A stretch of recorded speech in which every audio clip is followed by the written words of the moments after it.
मंगलम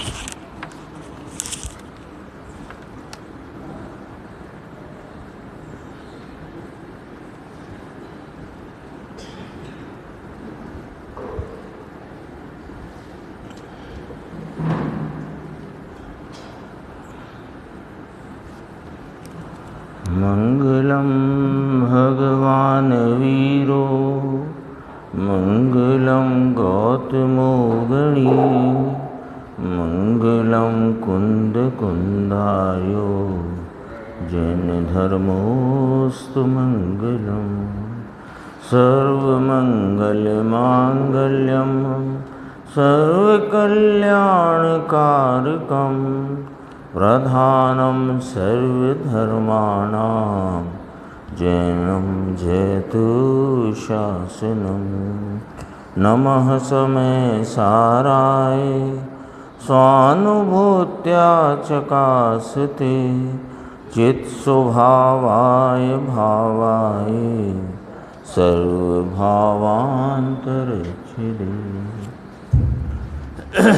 क्रमबद्ध पर्याय नाम का यह जो पुस्तकाकार संकलन है, इसमें प्रवचन सार की 99 नंबर की गाथा और उस पर गुरुदेव श्री का व्याख्यान अपन उसकी स्वाध्याय चलती है। पेज नंबर 223 है।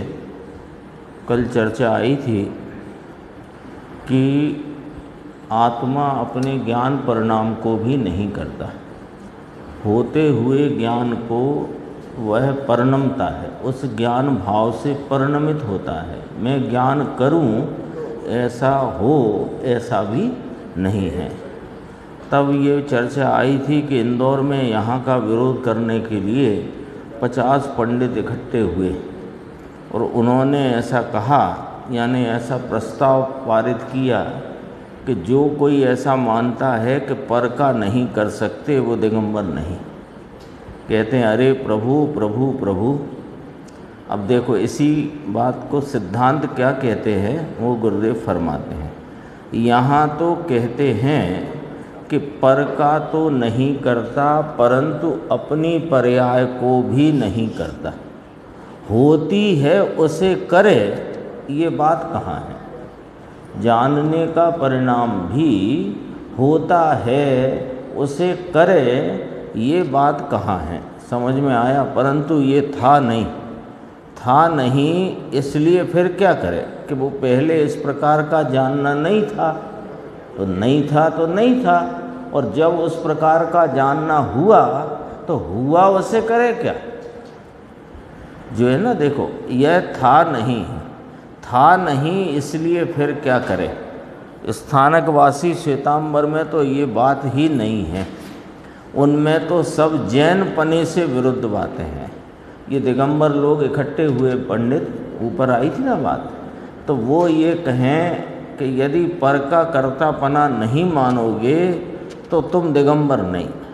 तो गुरुदेव कहते हैं कि ये अकर्तापने की बात ये स्थानकवासी श्वेतांबर में तो बात ही नहीं है, दिगंबरों में बात है तो उनको समझ नहीं है, ये मतलब हुआ कहने का। देखो उनमें तो सब जैन पने से विरुद्ध बातें हैं, ये तो दिगंबरों में भी गड़बड़ खड़ी हुई है। ऐसा सत्य पुकार करके कथन किया है, ऐसा प्रसिद्ध किया है, उसे ये कहना कि नहीं हम करें तो होता है और नहीं करें तो नहीं होता है। अरे पर का भी हम करें तो होता है वरना नहीं होता है। अरे आत्मा में भी पर्याय करूं तो होती है वरना नहीं होती है। तो कहते हैं ऐसा नहीं है। सुनो भाई, ऐसा नहीं है। प्रभु तू तो ज्ञान स्वरूप है ना। तो यहाँ देखो फिर दोबारा कहा, जो कल चर्चा आई थी उसी को और दृढ़ करते हैं कि ज्ञान की पर्याय भी होने वाली हो उस काल में होती ही है, परंतु उसकी प्रधानता लेकर यानी आत्मा कुछ करता नहीं अपने रागादि परिणाम पर का तो करता नहीं, अपने रागादि परिणाम का भी करता नहीं, मात्र जानता है। इतना ज्ञान की प्रधानता लेकर जानन पने के कार्य को जोर देकर अन्य के कर्ता पने का निषेध किया है। समझ में आई ना बात, कि ज्ञान उस आगम में लिखा 320 गाथा में कहा, अभी अपन ने उसको भी देखा था कि उदय को बंध को नहीं करता, निर्जरा को नहीं करता, मोक्ष को नहीं करता, मात्र जानता ही है। तो इतना उसमें खड़ा रखा कि मात्र जानने रूप कार्य को करता है ना, इतना रखा। वो भी क्यों रखा? क्योंकि अन्य को नहीं करता ये बताने के लिए। बंध नहीं करता, उदय नहीं करता, यानी रागादि भाव नहीं करता, शुद्धता का भाव नहीं करता, शुद्धता की वृद्धि को नहीं करता, शुद्धता की पूर्णता को नहीं करता, मात्र जानता है इतना, ये कहते हैं। देखो उसकी नाम ज्ञान की प्रधानता लेकर, क्योंकि ज्ञान इसका असाधारण स्वभाव है। किसका? जीव का। जीव काय से पहचाना जाता है कि ज्ञान भाव से, तो ज्ञान भाव इसका असाधारण भाव है। तो उसकी प्रधानता लेकर दूसरी पर्याय को करूं ऐसा नहीं है, ये बात कही। लेकिन वास्तव में तो ज्ञान की पर्याय भी होने वाली हो, उस काल में वह जानने की दशा होती ही है, उसे मैं करूं ये भी नहीं है, करूं का काम नहीं। दूसरी होती है, उसे नहीं करता, उसे जानने वाला मैं हूँ, इतना खड़ा रखते हैं। पर द्रव्य की कर्मादिक के उदय बंध की अवस्था को मैं नहीं करता, मैं जानने वाला हूँ, इतना खड़ा रखते हैं। अथवा रागादि विकारी परिणाम को, कषाय की मंदता तीव्रता को मैं नहीं करता, मात्र जानता हूँ, इतना यहाँ खड़ा रखते हैं। लेकिन जानता हूँ सो मैं जानने का कार्य करता हूँ, ये भी बात नहीं है। जानना भी उस काल में जिस प्रकार का जानना अपनी स्वयं सामर्थ्य से परिणमित हुआ है, वो हुआ है, उसे करूं क्या? यानी अकर्तापने की पराकाष्ठा है ये। और जब तक इस बात के निर्णय तक नहीं पहुंचते, तब तक कोई ना कोई कर्तापने का जो वासना है, कर्तापने की जो बुद्धि का कहीं ना कहीं शल्य है, वो टिकी ही रहती है, बनी ही रहती है ना। मैं ज्ञान करूं तो मैं जानने वाला हूं, तो मैं जानने का कार्य तो करूं। तो ये कर्ता बुद्धि की शल्य कहीं ना कहीं इसमें बनी हुई है। तो फिर शास्त्र में क्यों कहा 320 गाथा मात्र जानता ही है? तो जानना तो करता है ना, ये जीव किसी का नहीं करता, जानना तो करता है ना। अरे जानना करता है का अर्थ है कि वो जो जानना हुआ है उस रूप ये परिणमा है, बस इतना। मैं ऐसा जान लूं और ऐसा न जानूं, ये नहीं होता है। कितनी स्पष्टता है देखो। आत्मा में भी पर्याय करूं तो होती है, वरना नहीं होती, ऐसा नहीं है भाई। प्रभु तू तो ज्ञान स्वरूप है ना, ज्ञान की पर्याय भी होने वाली हो, उस काल में होती ही है। हाँ वो तो हो रहा है, मैं करूं ये तो कोई प्रश्न ही नहीं है। सामान ज्ञान सामान एक रूप रहने वाला अपना जानन स्वरूप भाव है। वो सामान्य क्यों कहा? क्योंकि वह अपने स्वरूप से चलायमान नहीं होता, सदैव एक रूपता से वर्तता है, ये उसका सामान्यपना। उस वर्तते हुए जो वर्तमान परिणाम है, जिसमें जानन पने की दशाओं में विविधता होती है, वह विशेष है। तो जो विविधता है वो विशेष है, और जो विविधता नहीं, एक रूपता है, वो सामान्य है। विशेष अपने आप हो रहा है, कौन करे विशेष को? वो उस सामान्य का उस समय का विशेष है, तो उस समय का वह सत्य है, वो उस समय का ध्रुव है, वो उस समय का प्राप्य भाव है। यही तो चर्चा चली, एक परिणाम में तीन पना। रुकता नहीं, और कौन सा होता है कि जो होना है वही होता है। करूं क्या? मैं आत्मा को जान लूं, तो मैं आत्मा को जान लूं, ऐसा विकल्प हुआ, उसमें आत्मा तो जानने में आया नहीं। और आत्मा को जानने का जो परिणाम है, वो जिस समय होना है वो उस समय का ध्रुव है। कौन बदले? उस समय विकल्प होता नहीं, ये भी उस समय का भाव है। देखो, और आगे इसमें बहुत और गंभीर चर्चा है। अब टीका की बात आगे चलती है, पेज नंबर 224, नीचे की 4 पंक्तियां देखो। इस प्रकार स्वभाव से ही, इस प्रकार स्वभाव से ही, स्वभाव से ही त्रिलक्षण परिणाम पद्धति में, ये त्रिलक्षण परिणाम पद्धति आई। अपनी जो चर्चा चली 2 दिन, वो 2 दिन में क्या बात सामने आई कि वो जो परिणाम की त्रिलक्षण पद्धति है, वह उसके स्वभाव से ही है। क्या त्रिलक्षण पना है परिणाम में? कि वो परिणाम उस समय का, उस काल का, उस रूप से होने वाला भाव है, पने से है, वह उसका द्रव्य है। पूर्व के परिणाम के विनाश स्वरूप है, और पूर्व के परिणाम के बाद की अपेक्षा से उत्पाद स्वरूप है। तो एक ही परिणाम, वही उत्पाद, व्यय और द्रव्य स्वरूप है। ये त्रिलक्षण परिणाम पद्धति है। अभी इस पर से वस्तु सिद्ध करना है आचार्य भगवान को।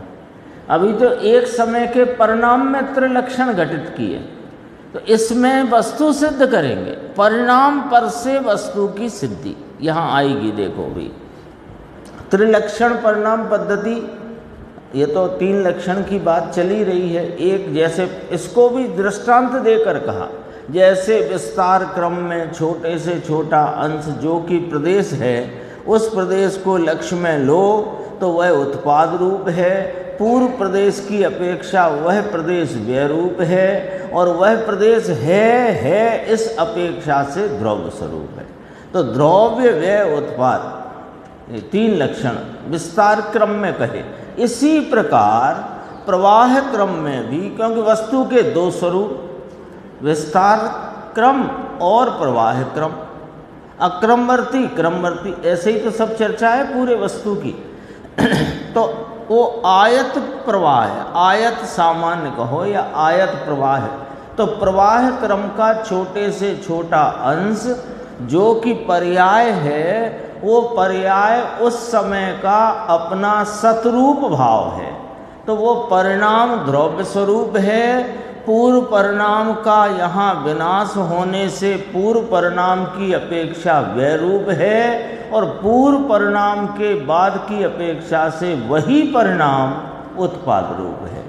एक ही परिणाम उत्पाद, व्यय, द्रव्य स्वरूप है। ऐसी त्रिलक्षण परिणाम पद्धति, ये वस्तु के स्वभाव ही है। ऐसा स्वभाव से ही त्रिलक्षण परिणाम पद्धति में, त्रिलक्षण परिणाम पद्धति, एक परिणाम में 3 प्रकार के लक्षण है। पने से देखो तो द्रव्य स्वरूप, वर्तमान उत्पाद या उत्पत्ति स्वरूपता से उत्पाद रूप, पूर्व के परिणाम की अपेक्षा से व्यय रूप। पूर्व के परिणाम का व्यय इस परिणाम में है।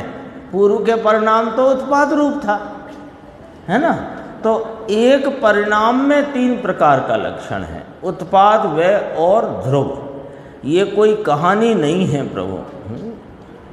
ये तो वस्तु की स्थिति परमात्मा, अनंत तीर्थंकर, अनंत केवली, अनंत संत, अनंत मुनियों ने इस प्रकार जानकर अनुभव किया है, उनके संसार का अंत आ गया।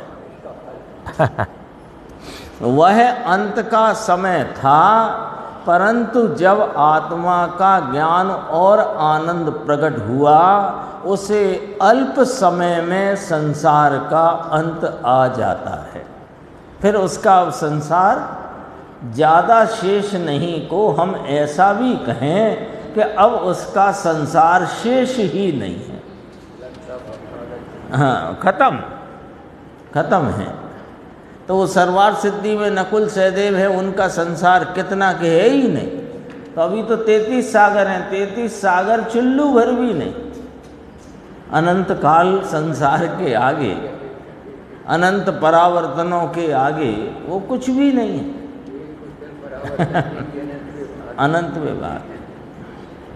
इस प्रकार स्वभाव से ही, देखो गुरुदेव ध्यान दिलाते हैं, स्वभाव से ही कहा है, अर्थात एक परिणाम में 3 लक्षणपना जो है वह स्वभाव से ही है।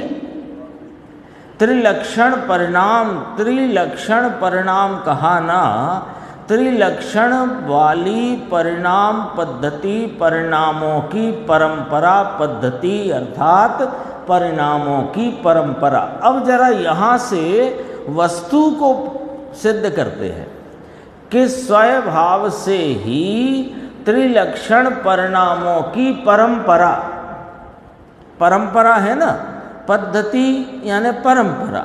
वो परिणाम प्रति समय का प्रवाह क्रम में वर्तता हुआ प्रवाह क्रम का छोटे में छोटा अंश, वह एक परिणाम, वह उत्पाद रूप, पूर्व की अपेक्षा व्यय रूप और है पने से ध्रुव रूप।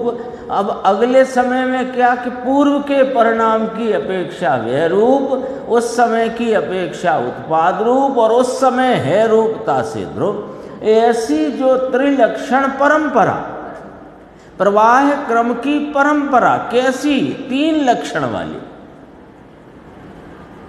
अरे एक बार मध्यस्थ होकर सुने तो सही, बापू किसका विरोध करता है भाई? अपना स्वयं का विरोध। कितना विरोध है? एक जो वस्तु स्वरूप की एक बात के विरोध में अपना स्वयं का विरोध, अनंत तीर्थंकरों का, केवली का और ज्ञान स्वभाव का, सबका विरोध है। एक बार मध्यस्थ होकर सुनो तो सही। इस प्रकार स्वभाव से ही त्रिलक्षण परिणाम पद्धति में, परिणामों की परंपरा में प्रवर्तमान द्रव्य है। आगे द्रव्य की सिद्धि करी, वो कौन है? पर्याय पर से, पर्याय की के ध्रुवपने, पर्याय के उत्पाद व रूपता के प्रवाह में जो उस समय का वह ध्रुवपना है, उस पर से पूरे द्रव्य की सिद्धि कर दी। बोलो क्रमबद्ध पर्याय भी सिद्ध हुई और क्रमबद्ध पर्याय की परंपरा में वर्तने वाला द्रव्य सिद्ध हुआ। उत्पाद व ध्रुव युक्तम सत। गजब है। देखो ये आचार्य भगवान की कोई शैली ही अद्भुत है। अब 3 में वर्तता द्रव्य, इन 3 लक्षण रूप परिणाम में वर्तता द्रव्य। 3 में वर्तता माने 3 लक्षण रूप परिणाम में वर्तता द्रव्य स्वभाव का अतिक्रम नहीं करता। अतिक्रम नाम उल्लंघन नहीं करता। किस स्वभाव का? ये त्रिलक्षण का। तो ये स्वभाव का उल्लंघन नहीं करता। ये आचार्य भगवान सर्वज्ञ देव फरमाते हैं। कौन सा स्वभाव? कि उस समय का जो परिणाम है वो उस समय का ध्रुव है, इसका उल्लंघन नहीं होता। तो कोई पर्याय किसी निमित्त के आने से बदल जाए, पलट जाए, ऐसा हो नहीं सकता। हाँ, वो निमित्त नहीं। और तुम्हें जो निमित्त की दृष्टि से जो तुम विचार में या मान्यता में लेते हो कि ऐसा निमित्त आया तो ऐसा कार्य हुआ, ये तुम्हारा अज्ञान बोलता है। जब कर्म का उदय आया तो मेरे परिणाम में विकार हुआ, ये तुम्हारा अज्ञान बोलता है। जब दर्शन मोहिनी का उपशम हुआ तो मुझे सम्यक्त हुआ, ये तुम्हारा अज्ञान बोलता है।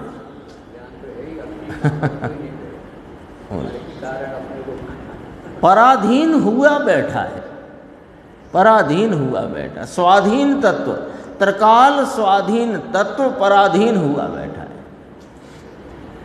देखो, ऐसा जो त्रिलक्षण परिणाम पद्धति में, ये गुरुदेव की शैली कितनी समझो गजब की है।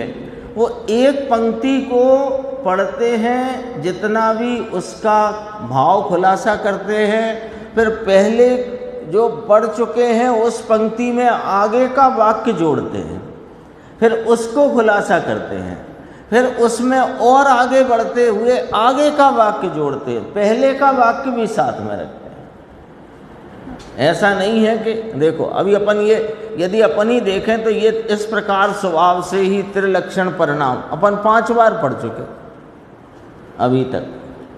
देखो यहाँ कहते हैं जो त्रिलक्षण परिणाम पद्धति में प्रवर्तमान द्रव्य स्वभाव को नहीं छोड़ता हुआ उस स्वभाव का उल्लंघन नहीं करता। समझ में आया? तो ऐसे सत्व को ये आया, देखो, स्वभाव का अतिक्रम नहीं करता, सत्व को त्रिलक्षण ही अनुमोदना चाहिए। ऐसा ही वस्तु का स्वरूप है, यह अनुमोदन करना चाहिए।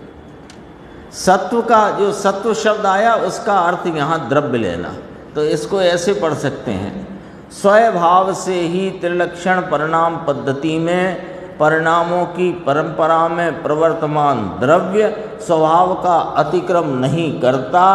द्रव्य को, द्रव्य वस्तु पदार्थ, उसको त्रिलक्षण ही अनुमोदना चाहिए। सत्व यानी सतपना, सतपना यानी द्रव्य। पहले परिणामों का त्रिपना था। अब समझना, अभी जो 2 दिन से चर्चा चलती थी, अब बात आगे बढ़ी है आज। पहले परिणामों का त्रिपना, 3 पना था। एक पर्याय में 3 पना आया ना, एक पर्याय में जो परिणामों का 3 पना कहा। अब यहाँ कहते हैं कि द्रव्य को त्रिलक्षण ही अनुमोदना चाहिए। अब यहाँ द्रव्य लिया, इसलिए द्रव्य को त्रिलक्षण ही अनुमोदना चाहिए। अनुमोदना का भी आगे अर्थ किया है। देखो, अनुमोदना का अर्थ किया है इस प्रकार, जब त्रिलक्षण वाला द्रव्य स्वभाव है, ऐसी द्रव्य दृष्टि होती है, उसे आनंद से मान्य रखना। अनुमोदन, मोदन माने होता है आनंद, प्रसन्नता, और अनु माने अनुसरण। तो ये त्रिलक्षण जो स्वरूप है वस्तु का, कि परिणामों की त्रिलक्षण रूप परिणाम पद्धति में वर्तता हुआ जो द्रव्य है, उसे त्रिलक्षण ही मानना चाहिए। यानी उसके इस प्रकार के स्वरूप का अनुसरण करके प्रसन्न होना चाहिए, अनुमोदना चाहिए। इसका अर्थ अनुमोदन शब्द आता ना, कि हमारी जैसे कोई कार्य होता है तो हमारी बहुत अनुमोदना है, यानी वो कार्य के अनुसरण में हम मुदित हैं, हम प्रसन्न हैं। हाँ, वो तो आएगा ही। तो अभी वो निर्मल पर्याय कब होगी? कि जब द्रव्य पर दृष्टि होगी, तो वो आनंद का भाव तो जागृत होगा ही, प्रकट होगा ही। पहले विकल्पात्मक ज्ञान में भी मुदित हो जाओ कि वस्तु का ऐसा स्वरूप है, तब तो उसका अनुसरण करके दृष्टि द्रव्य पर जाए। पहले विकल्पात्मक ज्ञान में तो मुदित हो जाओ, कि ऐसा ही वस्तु का स्वरूप है और मैं अनादि से ऐसा नहीं जानता था, ये मेरी भूल थी।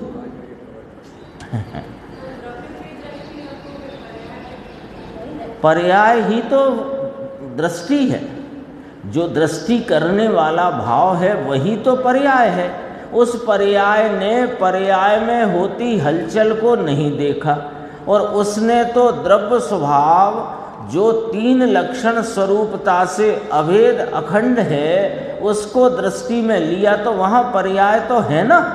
पर्याय क्या कर रही है कि पर्याय उस समय का परिणाम वह पर्याय में होते भाव में होने वाली विविधता को नहीं देखता हुआ अपनी एक रूपता को देखता है, तो इसका नाम द्रव्य दृष्टि हुई। तो दृष्टि पर्याय है और पर्याय का विषय वो द्रव्य है जिसमें पर्याय नहीं है, यानी वो पर्याय भाव उसमें नहीं है। जैसे फोटो खींचते ना, तो फोटो खींचने वाला और जिसका फोटो खींचा गया वो दोनों में भिन्नता है ना। और भले सेल्फी ले अपन, तो सेल्फी ले तो जिसको लक्ष्य किया है वो उससे उस जिसने फोटो खींचा मोबाइल में, तो मोबाइल से तो दूर है ना, भिन्न है ना, अलग है ना। मोबाइल आपके ही मोबाइल से आपका फोटो, उस मोबाइल का फोटो कैसे आ सकता है? नहीं आ सकता ना। मोबाइल से मोबाइल का फोटो नहीं आ सकता। वो स्क्रीनशॉट आता है, उसमें मोबाइल कहाँ आता है, स्क्रीन का शॉट आता है।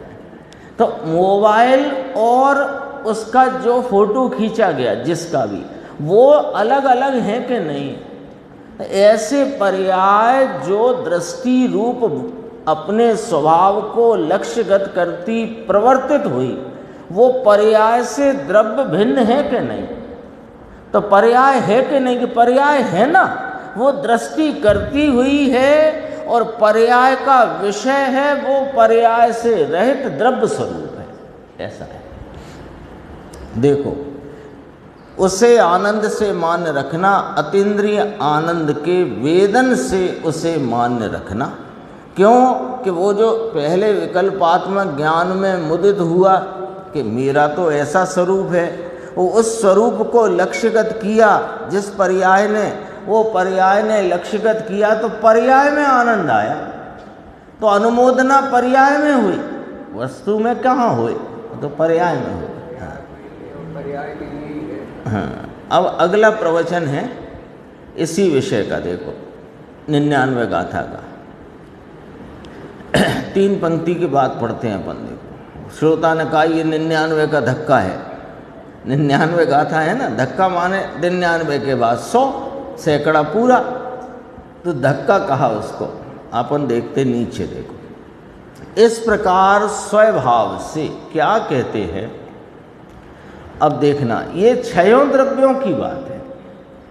इस प्रकार स्वभाव से ही त्रिलक्षण परिणाम अर्थात 3 लक्षण वाले परिणाम में उत्पाद व्यय और ध्रुव, उसकी पद्धति यानी उसकी परंपरा में प्रवर्तमान द्रव्य, उत्पाद व्यय ध्रुव की परंपरा में प्रवर्तमान द्रव्य, प्रत्येक द्रव्य जड़ हो कि चेतन, स्वय हो कि पर। परंतु अभी यहाँ मस्तिष्क में आत्मा की बात है, अपने तो यहाँ आत्मा की मुख्यता से बात चलती है। परिणामों की परंपरा में एक तो त्रिलक्षण परिणाम की पद्धति यानी परंपरा, उसमें प्रवर्तमान द्रव्य वह स्वभाव का अतिक्रम नहीं करता। ये भगवान आत्मा की मुख्यता से कहते हैं ना, तो यह भगवान आत्मा त्रिलक्षण परिणाम की परंपरा में प्रवर्तमान और स्वभाव को नहीं छोड़ता।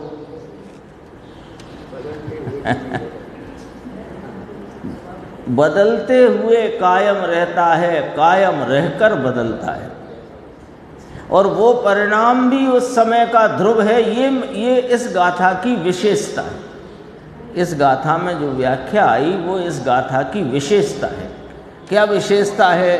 कि उत्पाद व ध्रुव ये तीनों एक परिणाम पर लागू है, और ऐसे एक एक परिणाम करके अनादि अनंत वस्तु उस परिणामों के तीन लक्षण स्वरूप परिणामों की परंपरा में प्रवर्तमान अपने स्वभाव को नहीं छोड़ता। ये उसका ध्रुवपना और वो बदल नहीं सकते, वहां पर से खड़ी करी बात। अब कहे क्रमबद्ध पर्याय की बात कहाँ आई है, पूरा आगम में भरी पड़ी है। गुरुदेव ने निकाला क्रमबद्ध पर्याय, निकाला आगम में से। हम समझ ही नहीं पाते थे इसका अर्थ, समझते तब के पढ़ते ही नहीं थे। ये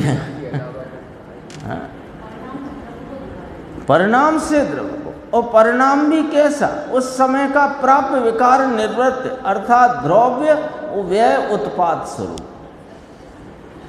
ये कोई व्याख्या अपन 308 से 311 की व्याख्या बहुत चली इस ग्रंथ, इस पुस्तक में, इस संकलन में बहुत आई, पर ये 99 नंबर भी की प्रवचन सार की गाथा कितनी महत्वपूर्ण है। देखो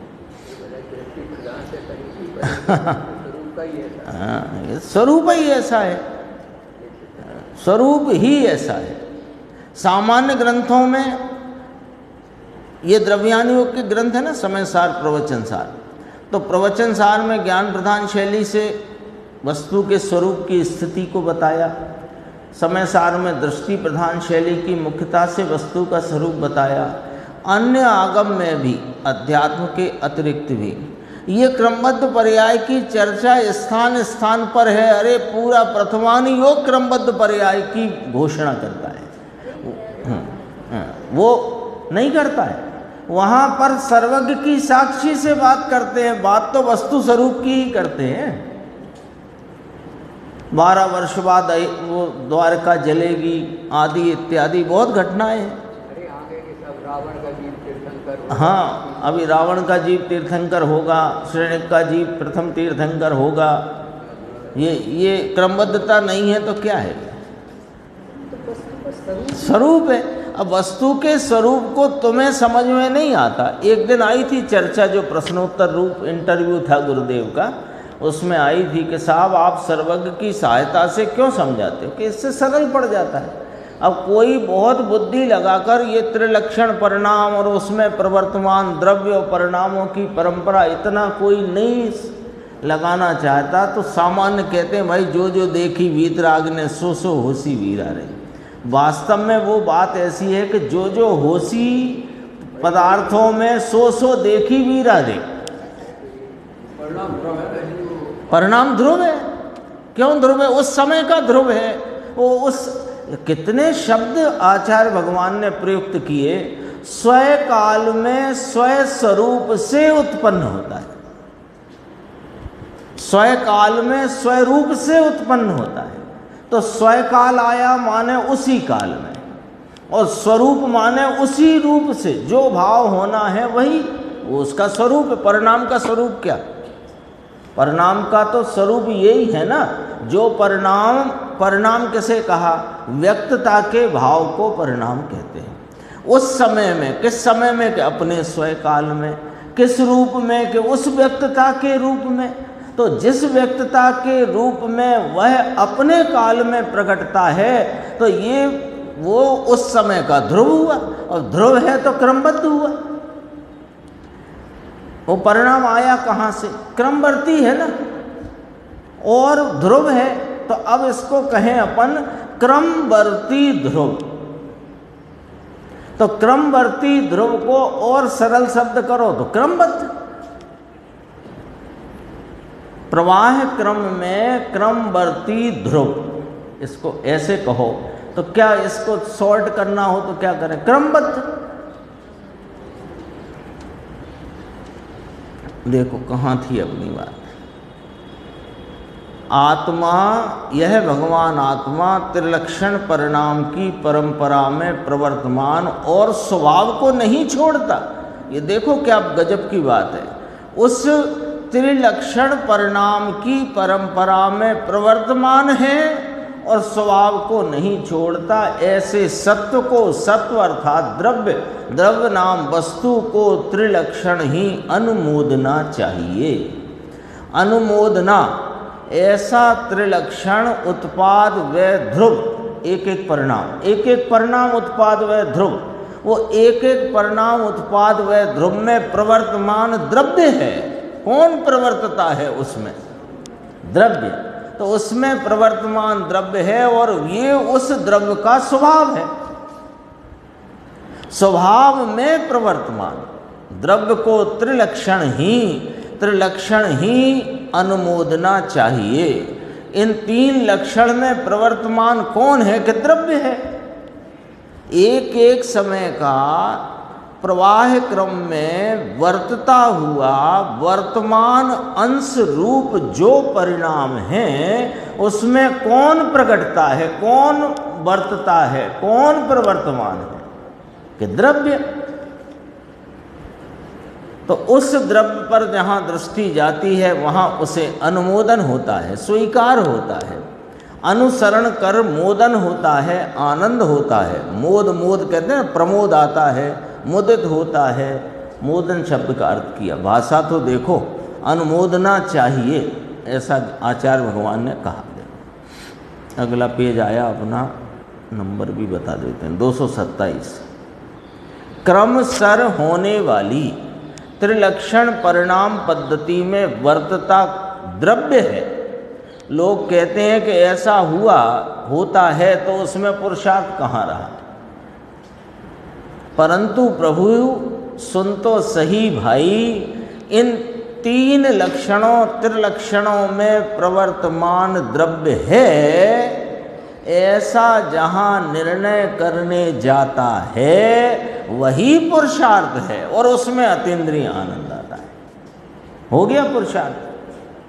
और उस अतीन्द्रिय आनंद को बढ़ाने के लिए, अब देखो क्या वैराग्य की बात कहते हैं, उस अतीन्द्रिय आनंद को बढ़ाने के लिए राजकुमार यानी चक्रवर्ती के 8 वर्ष के पुत्रों को दुनिया की कुछ पड़ी नहीं है। चक्रवर्ती के पुत्र, जहाँ समझो कि साधनों की कोई कमी नहीं, वे 8 वर्ष के राजकुमार मोर पिछी और कमंडल लेकर वन जंगल में चल निकलते हैं। हाँ,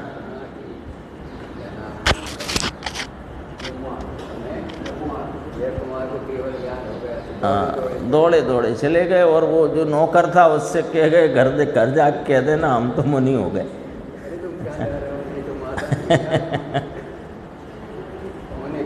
देखो 8 वर्ष के राजकुमार अकेले बाघ और भालू, नाग और बिच्छू के जंगल में ढेर पड़े हों, चल निकलते हैं। अतीन्द्रिय आनंद के समक्ष बाहर की कोई भी वस्तु रुचिकर नहीं लगती। हाँ, अरे विकल्प उत्पन्न हुए उसे घोर संसार का कारण जानते हैं। शुभ विकल्प उत्पन्न हो उसे भी संसार का कारण जानते हैं। देखो ये 8 वर्ष के राजकुमार किसके आधार पर चल दिए हैं? कोई हो 8 वर्ष के हों कि 60 वर्ष के हों, किसके आधार पर निकल जाते हैं?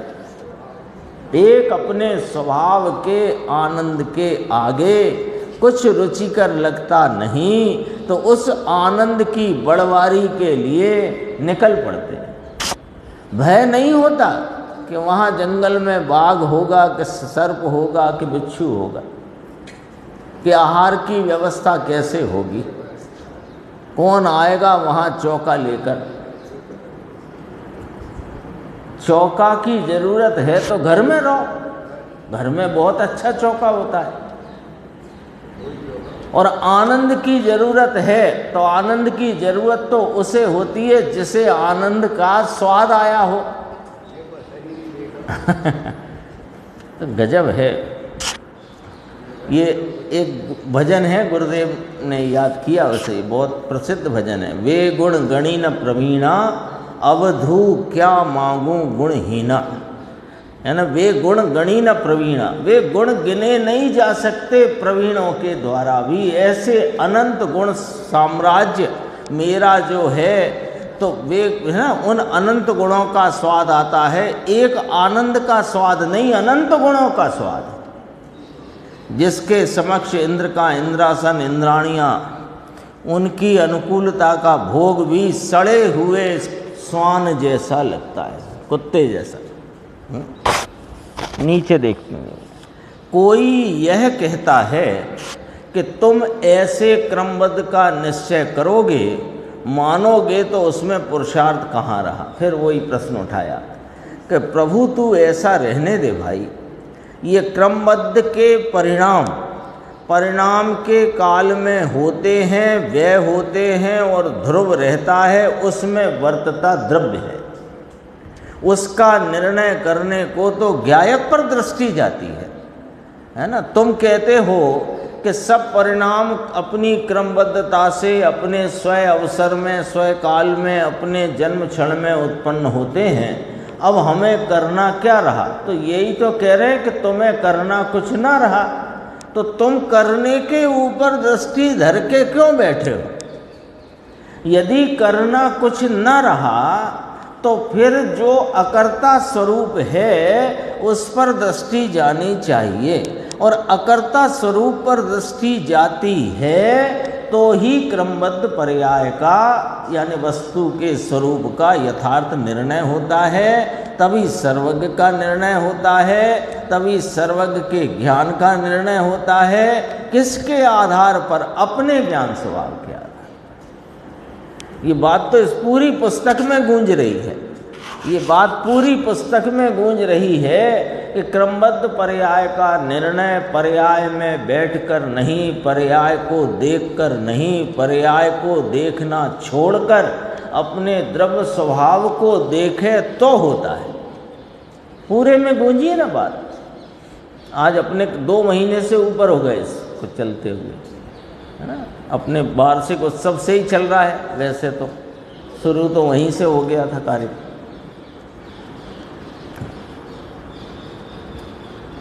चाहे जिस प्रसंग में खड़ा हो, परंतु उसका अपने अवसर में उत्पाद होता है। वह इसमें आया ना 99 गाथा में। अब दृष्टांत देंगे, परंतु वह उत्पाद होता है, व्यय होता है और ध्रुव रहता है। ये द्रव्य का स्वभाव है। अब देखो, ये द्रव्य का स्वभाव है और द्रव्य के उस स्वभाव रूप एक एक समय के परिणाम में वह द्रव्य वर्तता है। तो एक समय का परिणाम त्रिलक्षण वाला है और ये त्रिलक्षणा द्रव्य है, क्योंकि वह त्रिलक्षणा द्रव्य अपने त्रिलक्षण परिणाम में वर्तता है। ये सिद्धि करी है।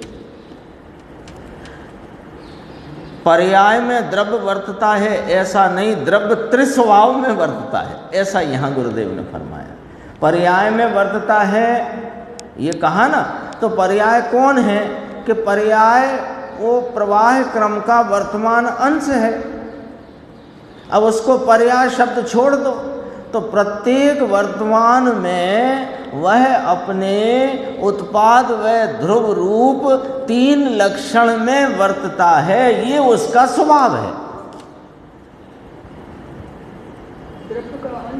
हाँ, पर्याय कौन है?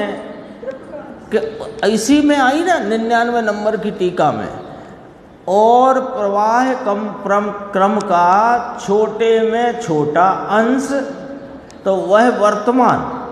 तो वर्तमान में वर्तता जो छोटे में छोटा प्रवाह क्रम का अंश, वह ध्रुव रूप है। वह पूर्व के भाव की अपेक्षा व्यय रूप है और पूर्व के भाव के बाद की अपेक्षा उत्पाद रूप है।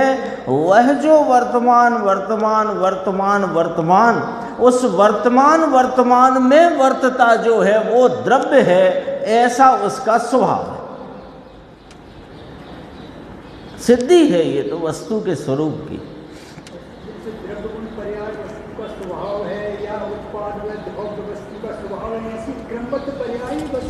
वस्तु का अगर अपन नहीं जानते तो अपनी अपना अज्ञान है इसलिए पर का कर्तृत्व अथवा कर्तृत्व की बुद्धि छूटती नहीं, और जब जाने तो छूटे।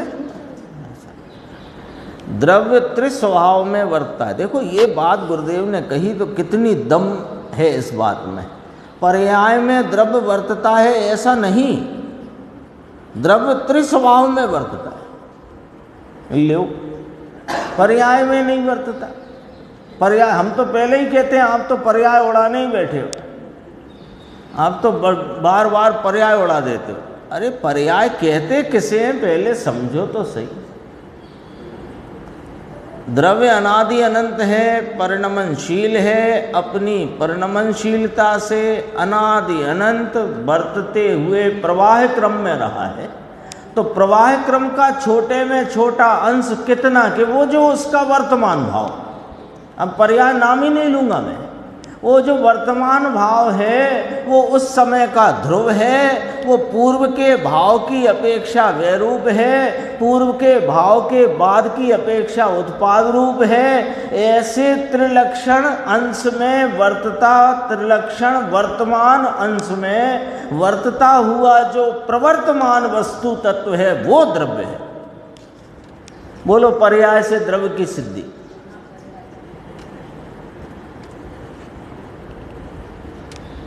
फिर कहा देखो गुरुदेव ने, पर्याय में द्रव्य वर्तिए ऐसी जहाँ अंतर्दृष्टि करने जाते हैं तब अंदर आनंद से अनुमोदन करे, अर्थात अतीन्द्रिय आनंद का अनुभव करता है, ऐसी बातें हैं। देखो फिर यहाँ से दृष्टांत प्रारंभ होता है। थोड़ा देखते हैं अपन। मोतियों के हार की भांति, ये टीकाकार आचार्य भगवान दृष्टांत देते हैं, है ना। वो सब समझ में आ गया।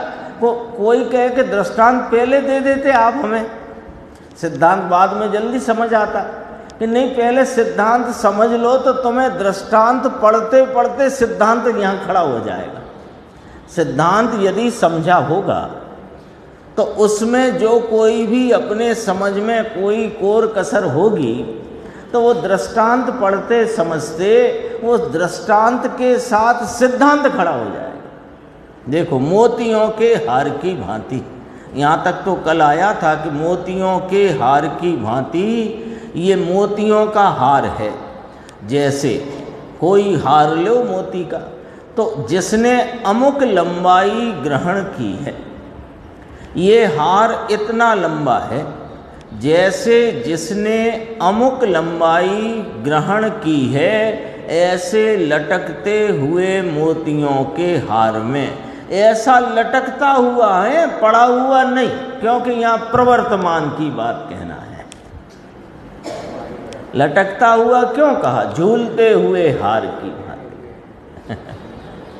हार की अमुक लंबाई, मान लो 22 इंच का हार है, 24 इंच का हार है, तो 24 इंच के हार को वो मोतियों मोतियों मोतियों मोतियों मोतियों मोतियों के द्वारा जो 24 इंच की लंबाई जिसने ग्रहण की है, ऐसा झूलता हुआ मोती का हार, लंबाई ऐसे लटकते हुए मोतियों के हार में। अब देखो वे 24 इंच अमुक लंबाई है ना, तो अमुक का अर्थ बस अपन कोई 24 इंच 20 इंच 30 इंच 40 इंच जो हो, तो उस लंबाई में वे मोतियों के हार में वे मोती पिरोए हुए हैं। ऐसा हार जो झूलता हुआ है, वो उसमें रहे हुए मोती अपने अपने स्थान पर हैं कि नहीं, ये देखो, ये पॉइंट यहाँ रखना है। अपने अपने स्थान पर है ना। देखो ऐसे लटकते हुए झूलते हुए मोतियों के हार में अपने अपने स्थानों में प्रकाशित होते हुए, अर्थात जहाँ जहाँ उनका स्थान है वहाँ वहाँ वे मोती हैं, वे मोती हैं। ये ध्रुव, ये पर्याय, मोती में लेना पर्याय। क्यों? कि वो पर्याय कहाँ हैं कि जैसे मोतियों के झूलते हुए हार में जो मोती जिस स्थान पर प्रकाशित नाम दिखाई दे रहा है, वो मोती, वह मोती उस ही स्थान पर है, तो उस ही स्थान पर जो उसका स्थान है वहाँ वही मोती है। तो जो उसकी पर्याय रूप व्यक्तता वर्तमान है, वो द्रव्य की, आत्मा की मुख्यता लो तो आत्मा का जो परिणाम भाव जिस वर्तमान में जो व्यक्त है वो अपने स्थान पर है, अन्य के स्थान पर नहीं। मोती आया, समझ में आई बात? ठीक है, क्रमबद्धता आ गई। मोती जो मोती जहाँ है वो मोती वहीं है, आगे पीछे नहीं। ऐसे ही जो वर्तमान भाव द्रव्य का पर्याय जिसे कहते हैं, वो वर्तमान भाव रूप पर्याय अपने ही स्थान पर है, वो अपने।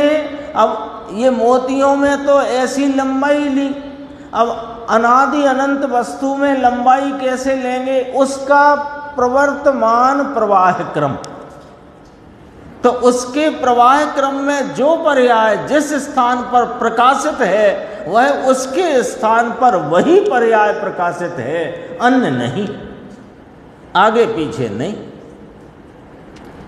यह मोती यहाँ है, ये यहाँ है, ये यहाँ है, ये यहाँ है। इस प्रकार जहाँ जहाँ उसका स्थान है वही वह मोती है।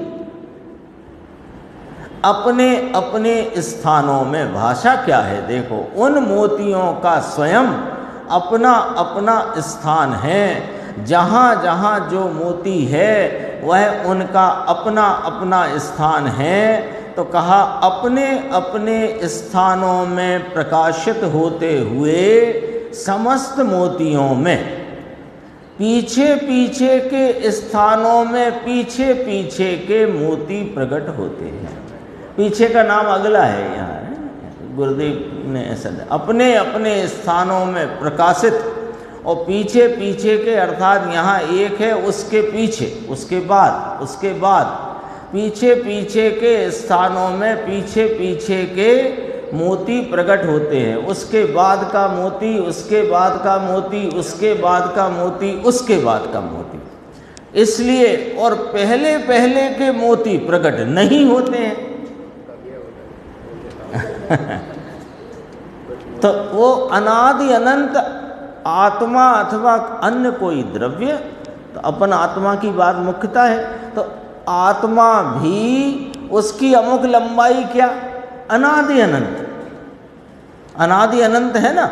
और झूलता हुआ हार यानी प्रवर्तमान द्रव्य, तो वो प्रवर्तमान द्रव्य का जो परिणाम व्यक्त है वो मोती, तो वो परिणाम आगे आगे के भाव रूपता से व्यक्त होता हुआ वह उस स्थान पर उस समय में वही परिणाम है।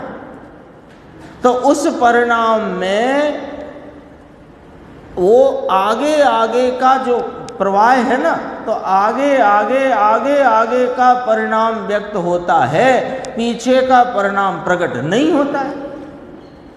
इसलिए पहले स्थान में मोती है, वह आगे के स्थान, पीछे का नाम आगे है ना, आगे के स्थान में नहीं आते। आगे के स्थान में है वे पूर्व के स्थान में नहीं, और पूर्व के स्थान में है वह आगे के स्थान में नहीं। ये तो दृष्टांत है, फिर परिणाम में उतारेंगे। शेष चर्चा अपन आगे की स्वाध्याय में।